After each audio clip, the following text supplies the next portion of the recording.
and I fuck with the fake, no. These niggas talk to the Jake Shaw. I be out tasting the cake, y'all. That bitch, she got what it takes, all. Man, I drink all of my lonely cuz. These niggas act like a homie, but my niggas never been phony, dog. So my family, it ain't only blood. That's real, that's real, that's real, that's real. Okay, we back at it again on this YouTube shit. Back at it again on this YouTube shit. Alright, so we're going to be watching Casual Geographic, how evolution created the world's ugliest monkey. Let's go. Another Casual Geographic video. Gotta love them. Shout out Mama Do. Big M. 3, 2, 1, go.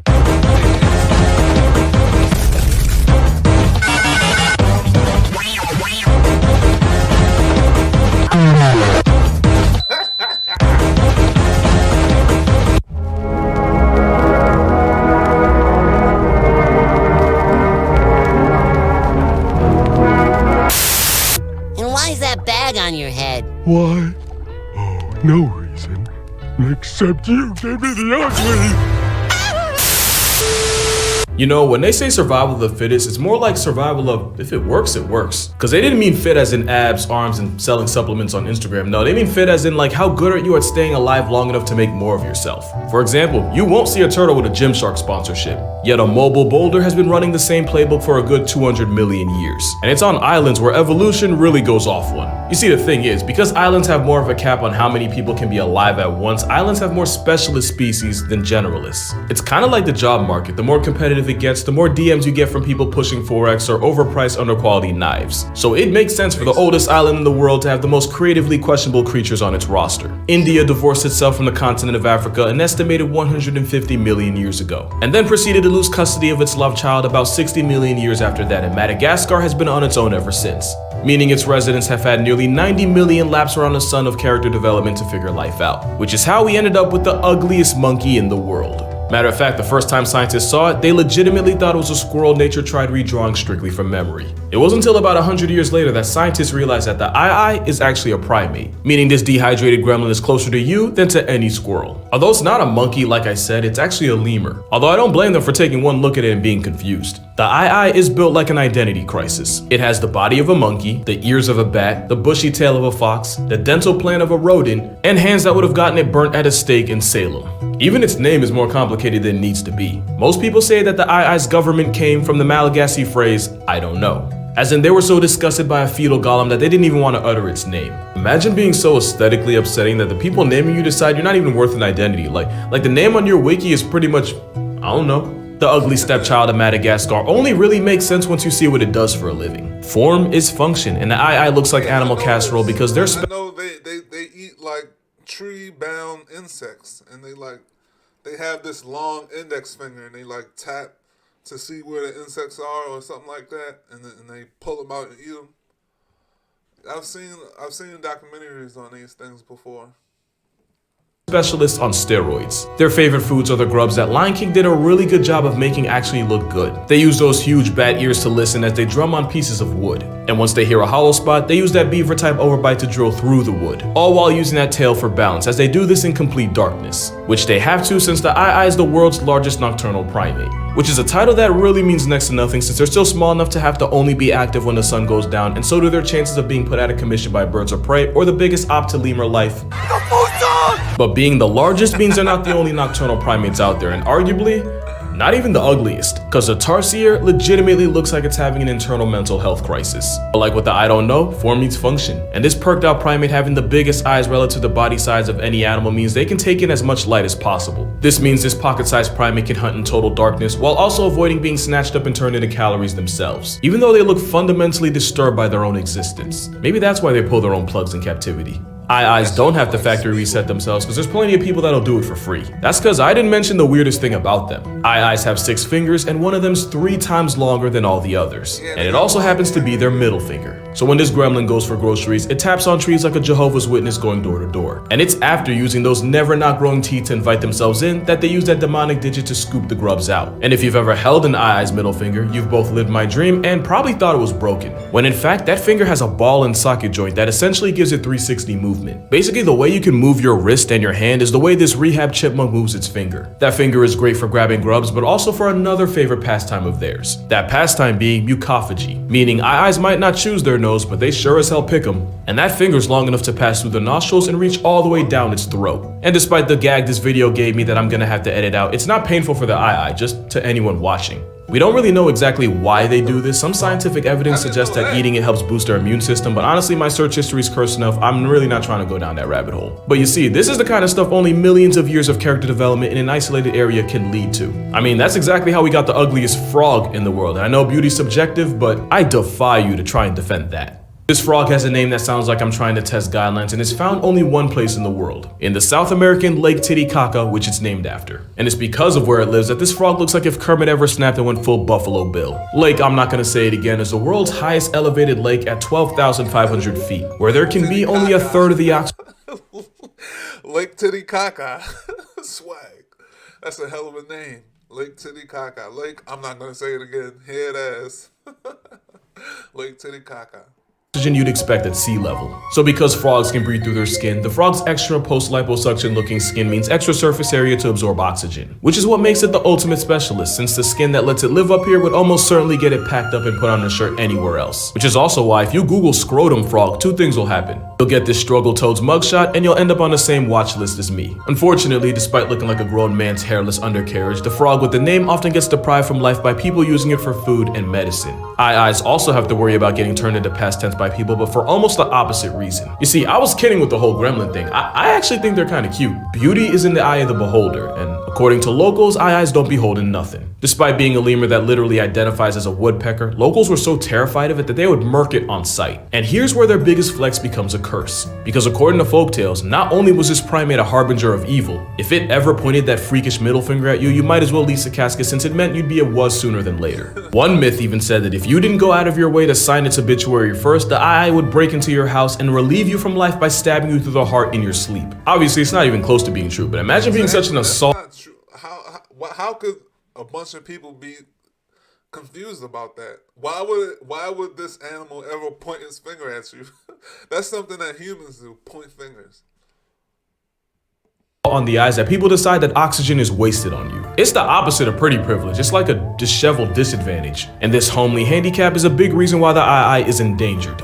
But another big reason is due to habitat loss. Because despite being in the same weight class as like a laptop, eyes are solitary and require all the space that comes with it. And while males can tolerate territory overlap, females ain't having none of that. Especially since eyes, like most lemurs, are female dominated. That includes ringtails, by the way. So King Julian, you know what, I'm gonna leave it at that. And because we're really not that much different, males will run the most outrageous of fades for females, even resorting to levels of erection deflection by pulling males off females while they're actively mating. Which is probably why male eyes will often lock into their females in the process, and they can stay stuck that way for up to an hour. This ensures that the male swimmers make it to the pool party no matter how much the competition tries to run interference. Because ultimately, like I said, eyes aren't that much different from us. They have two eyes, a mouth, a desire to breed, and a pair of nipples just like we all do. Except you might not notice them because eye nipples aren't in the neighborhood of where you'd expect them to be, since eye nipples are closer to the groin than they are to the chest. Because that honestly makes no less sense than anything else about a booger-eating, Swiss Army finger-wielding prosimian with a child lock for its junk. Well, not an actual child lock, that'd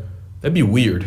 But as far as weird goes, it might not even be the ugliest primate on the planet. I say that because the Ugly Animal Preservation Society, yes, that's a real thing, had a vote on the most aesthetically displeasing animal out there, and the didn't even make the top 5. You wanna know who did? Yeah, this guy right here. The mascot of if it works, then it works. Because scientists believe that a nose big enough for its own license plate and parking space is actually used to help catch a female's attention. As in, one female decided she liked the way big noses hang, and now this monkey's entire personality is a facial flesh sack that I'm probably gonna have to censor. That might be the weirdest thing about them, but it's not the only. Cause Schnoz monkey also uses raging erections as a sign of aggression and a threat. And if you don't believe me, pause this video and Google it.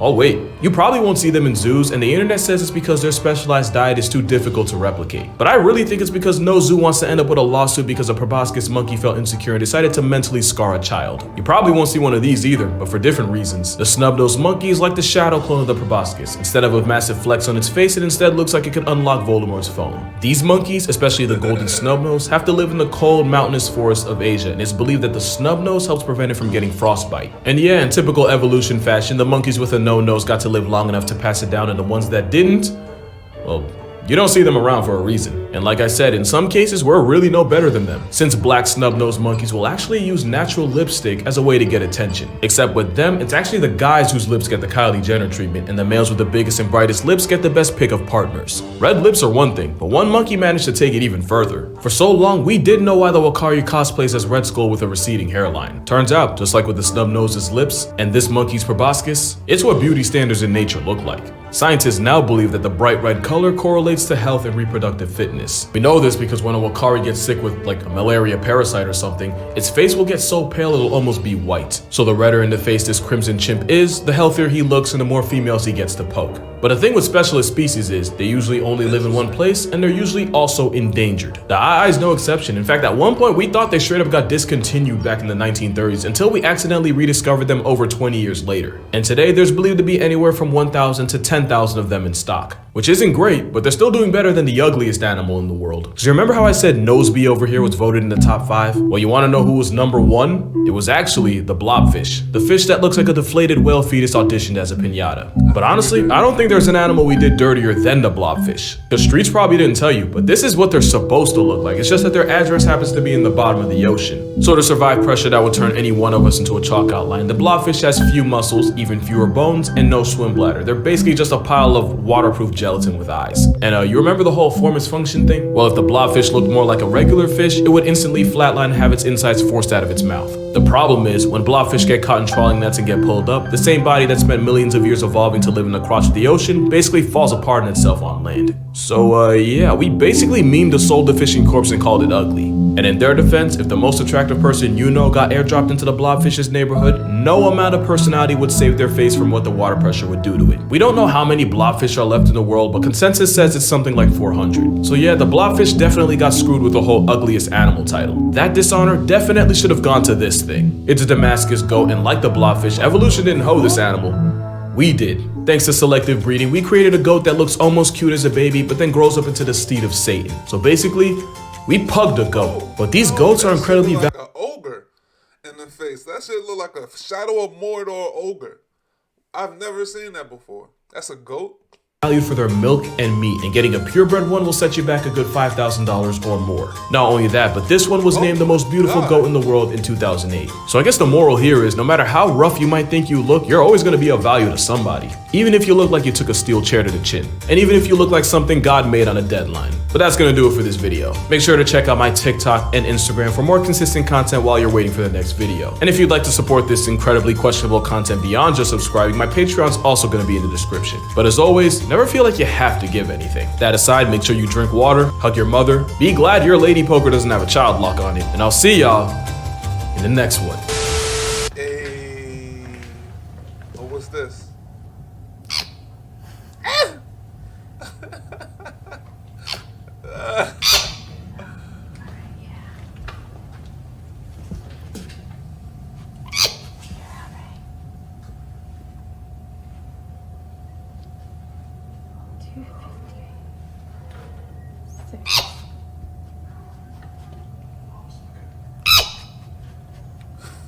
What are you calling for?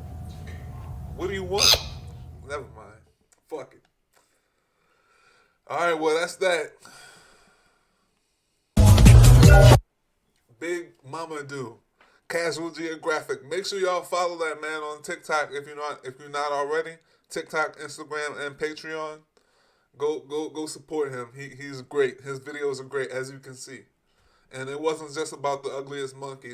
He had some other things in there too. Blobfish, that goat. You feel me? He always come with the facts. That was How Evolution Created the World's Ugliest Monkey by Casual Geographic. We on the road to 100 subscribers. We on 49 right now. Thank y'all so much for 49 subscribers. Get me to 50, that's halfway, and then get us to 100. I know y'all watching. If y'all watching, thank you so much. Thank you. But subscribe, man, and leave a like. Definitely hit that like button, like I just did. Yeah, man. Thank y'all so much. Again, I'll see y'all later. Peace.